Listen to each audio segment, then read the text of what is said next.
How to add captions on TikTok.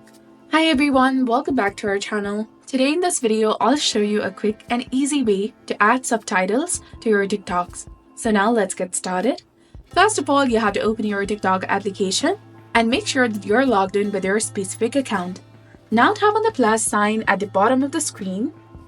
Now here you will have two different options. That is, you can either tap the red record button to record a new video or tap the upload button to select a video from your camera roll. Now after choosing your video, it will begin to play. Click on this arrow button in the left side, then scroll down and go to Captions. Click on that to automatically transcribe your audio and create subtitles. You can also edit them and then click on Save. Here you can fill in your video descriptions and hashtags and finally tap on Post. It's that simple.